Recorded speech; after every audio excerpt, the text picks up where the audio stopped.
Hello. Hello? Hello. Yes, on the Motorola. What's your name? Joshua Lanto. Are we live streaming this morning? We are. Hang on. Okay, I'm live streaming as well. So just for the record. Live streaming what? The proceeding. Why? Well, you're live streaming it, so somebody's going to screen record it anyways. This way I have more accurate audio on my end. Well, I'm just telling you that there's a rule from the Supreme Court that says that there's no recording of Would you like me to end my live stream? I would, just so because I wouldn't want you to be violating anything from the Supreme Court, and then all of a sudden they send you something, and that's why I have a record. And my record is not edited; it is pure. It's not altered or changed or anything else. So then, what is the objection, and why do I have to end my live stream then? I'm just trying to be fair about this. Then you know what? We'll just set this up for an in-person. Then how about that? So I'm just trying to be accommodating, but the thing is, I'm telling you, you can't record court proceedings. It's not my rule. Right. I make the rule. It's not my rule. The in-person. It's not my rule. It's not my rule. Okay. Well, the in-person thing kind of sounds like a threat. You know, we'll make you come in here, or we'll cause you. No, just makes it. It just means that by Zoom, it's harder to see. Like, I don't know if you're being coached on 3 different occasions. You've already looked over to the side. I don't know if someone's giving you answers or someone's holding up a sign for you. I need to make sure that all testimony is accurate. I have to also make sure that it's not being perjured or coming from some other source. So when people keep looking over to the side before they answer or talk, that kind of move, it makes me wonder if someone's like coaching them, or because a lot of times I have that where people are doing that, and then I set it for in person. So if I even remotely think, the only reason I do this by Zoom is just make it convenient for people so they don't have to drive all the way down here. But there is a reason I have. So there is a reason our founding fathers. There is a reason our founding fathers set up the courtrooms to be open to the public, so that way there was nothing nefarious going on during those proceedings. And I agree with that. I can assure you nothing nefarious is going on. But if so, you're not asking me to end the live stream. You're telling me and ordering me to end the live stream, correct? Listen, I'm not going to play semantic games with you. All I'm telling you is that I would prefer that you obey the Supreme Court's rule that there is no outside recording of court proceedings. If you are doing that, I'm just telling you that it's against the rules. If you continue to do that, then that's obviously a choice that you've made. That's all I'm saying. Who would charge me with that at the Supreme Court level?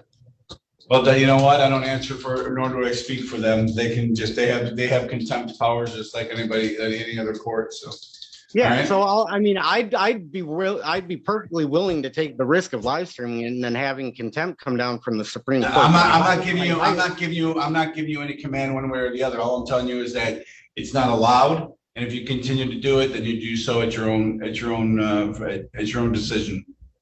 Okay, as long as you're not going to issue contempt for it, that's fine. You know, because you're in control of your courtroom. You know, you have a duty. Well, one would think that would be true, but that's why we're live streaming. I don't need to be live streaming.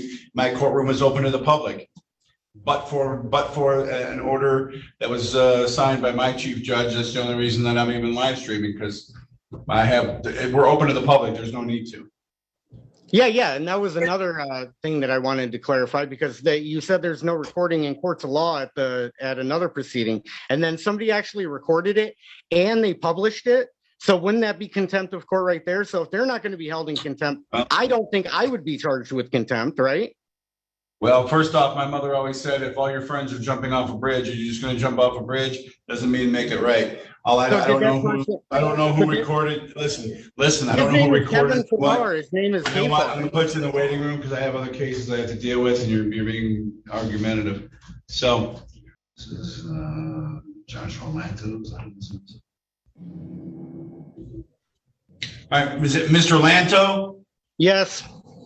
All right, let me just, I'm going to put you in with a check-in clerk in a moment. I do have a court-appointed attorney for you. Yeah, I'm not sure if I want to take them or not. Well, I'm just telling you, I have under the MIDC program, everybody gets a court-appointed attorney. If you choose not to go with the court-appointed attorney, well, you have a constitutional right to do so. I'm just letting you know that. I'm just letting you know that I'm just affording you the opportunity to talk with them. All right. Yeah, because the last time I had the public defender, Sir, I just want to let you know, you have a Fifth Amendment right to remain silent, and anything you say can be used against you. So I don't really, not that I don't want to chit chat with you, but you might say something inadvertently that might step on your own. Oh no, I know what I'm going to say. And the last public defender, I know. I'm just advising you of that right, sir. Okay, I appreciate you advising me of that, right? But the last public defender, anytime I asked for discovery or anytime I asked for a witness list or to go over opening arguments, there was no communication whatsoever. So, you know, I need to know who the witnesses are against me, you know, because I did ask the last public defender for evidence of jurisdiction as well, which we have to cover that as well before we go forward to pre-trials and settlement conferences and all that stuff. We have to get the jurisdiction issue settled, because if there's no witness on the other side and it's just state agents, there's going to be a lack of corpus delicti, and we both know that. You know, we both have enough legal knowledge to know that. We don't need to pretend like we don't know that.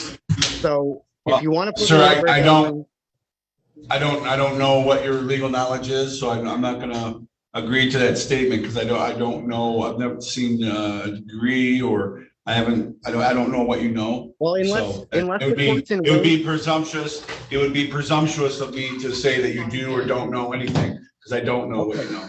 Well, so if the courts in Wayne County, Michigan operate different than Oakland County, Michigan, let me know, please, what the distinction is. But in Oakland County, Michigan, they need to have factual evidence of jurisdiction. If the case down in Wayne, then I do as well. I'm not disagreeing with the fact that jurisdiction is one of the elements. I'm just saying, I don't know. You made the statement that we both know, and all I know is I know what I know, but I don't know what you know.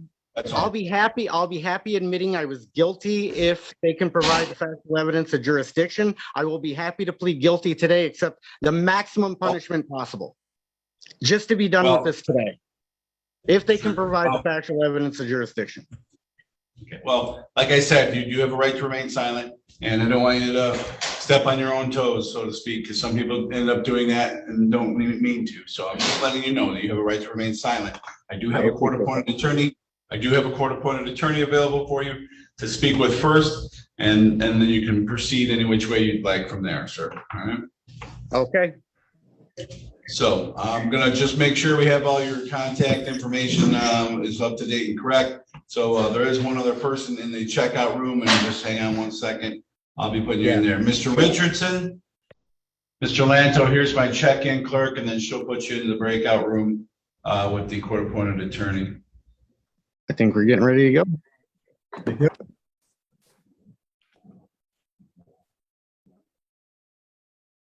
Can everybody hear me? Yes, they can. Yeah, I can. Okay, so I'm going to, because the Zoom has already kicked my court recorder out like 5 times. It's kicked the court-appointed attorney out too many times to count, and he can't even meaningfully hear or talk with people in the breakout room. So for each of the individuals, what I'm going to do is I'm going to set this up for a new date, because I'm having too many Zoom difficulties, and I want to make sure you have access to justice in the fullest extent. And hang on 1 second.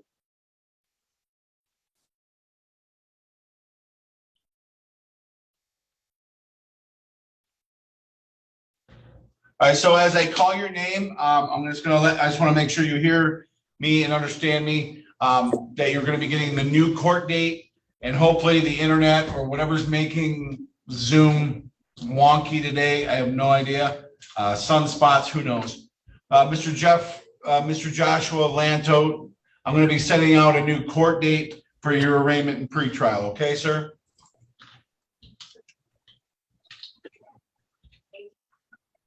Mr. Joshua Lanto, can you hear me?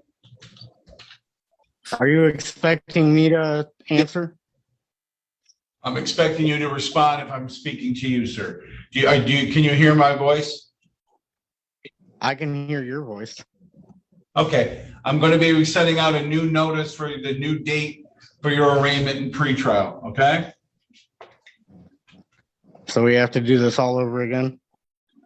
You're getting a new date for arraignment and pretrial. Yes, I don't have the ability to have your court-appointed attorney speak with you meaningfully. So I'm not going to violate your constitutional right to be able to meet with an attorney. So you're going to be getting a new court date in the mail, sir. Have a good day. And just for the record, I have the right to a meaningful hearing? Everybody does. It's called due process. Have a good day, sir. Okay. Thank you.